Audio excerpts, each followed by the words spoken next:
नवयुवान लड़का रहता था, बहुत सुंदर, बहुत स्मार्ट, बहुत विद्वान। एक जवान लड़का रह रहा है उसी मोहल्ले में, उसी कॉलोनी में, उसी सोसाइटी में, उसी मोहल्ले में, और बूढ़ा व्यक्ति वही रह रहा है।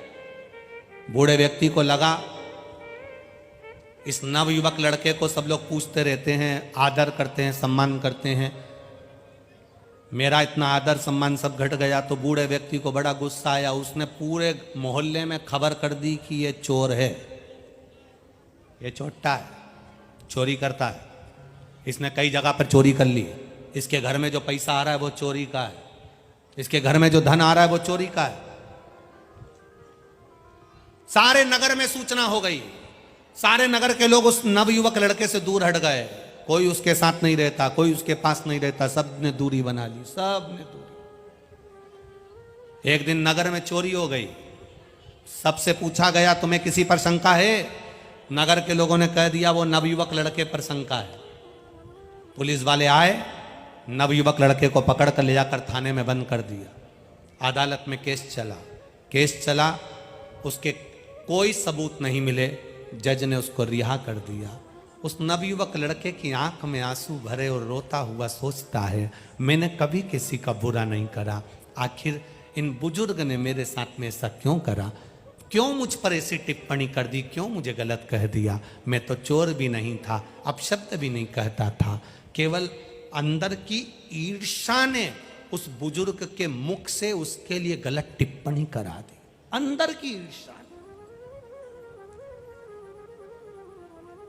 कर्ण और अर्जुन में कोई बैर नहीं था, पांडव और कर्ण में कोई बैर नहीं था। माता कुंती का पुत्र ये भी है तो माता कुंती का पुत्र वो भी है। कर्ण में और पांडवों में कोई बैर नहीं था, केवल अंदर की ईर्ष्या हमें नफरत पैदा कर देती है, अंदर की ईर्ष्या। बुजुर्ग के ऊपर पंचायत बिठाई गई। उस नवयुवक लड़के ने पंचायत बिठाई, सरपंच को बुलाया, पंचायत को बुलाया कि इनने मेरे ऊपर गलत टिप्पणी करी है, इनको सजा होना चाहिए। बुजुर्ग व्यक्ति ने सरपंच को और पंचायत को बुलाकर कहा मुझसे गलती हो गई, जो मैंने टिप्पणी कर दी, आड़ा टेढ़ा कह दिया, क्षमा कर दो, कोई मेरे लिए दंड हो तो मैं भोग सकता हूँ, आप बोलोगे मैं जैसा कर सकता हूँ। सरपंच ने कहा एक कागज ले जाओ, इस कागज पे तुम्हें जो लिखना है लिख दो, और कागज के टुकड़े टुकड़े कर कर बाहर फेंक दो तुम्हारे घर के, जाओ कल निर्णय करेंगे। सरपंच के कहने से बुजुर्ग ने कागज पर लिखा, उसके टुकड़े टुकड़े कर कर घर के बाहर फेंक दिया। आया बुजुर्ग, नवयुवक लड़का भी आया, आज निर्णय दीजिए इस बुजुर्ग का क्या करना है। सरपंच ने कहा जाओ, जो टुकड़े तुमने फाड़ कर कागज के फेंके थे उसको उठा कर लाओ, सारे के सारे, पूरे के पूरे चाहिए। बूढ़ा व्यक्ति बोला वो तो हवा में उड़ गए होंगे, अब वो कहाँ हाथ में आएंगे, अब तो वो मेरे पास आ ही नहीं सकते। सरपंच ने कहा बुजुर्ग व्यक्ति से, किसी को गाली देने से पहले, किसी को टिप्पणी करने से पहले, किसी को अपशब्द कहने से पहले उसको समझ तो लिया करो। तुमने मुंह उठाया और बोल दिया, पूरे मोहल्ले में उसकी बदनामी हो गई। एक बार बदनामी की हवा फैल जाती है तो जैसे कागज के टुकड़े नहीं मिलते वैसे बदनामी वापिस लौट कर नहीं आ पाती। कर दी तुमने बदनामी। कहने वालों ने कह दिया ये चोर है, कहने वालों ने कह दिया इसका लक्षण बुरा है, कोई ने कहने वाले ने कह दिया ये ऐसी है, कहने वाले ने कह दिया वो वैसा है। तुमने तो कह दिया, उसको वापरा था, उसको पहचाने थे, उससे मिले थे, कभी एक बार उससे मुलाकात हुई तुम्हारी। कहने वाले तो कह देंगे सियोर वाला महाराज ऐसा है, वो वाला महाराज ऐसा है, वो वैसा है, वो वैसा है। कहने वाले कह देंगे हमारी पड़ोसन ऐसी है, हमारा पड़ोसी ऐसा है, हमारे रिश्तेदार ऐसे हैं। कभी तुम उससे मिले हो?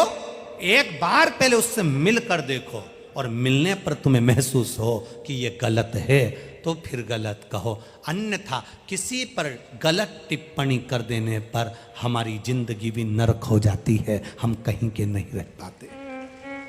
क्यों उंगली उठा?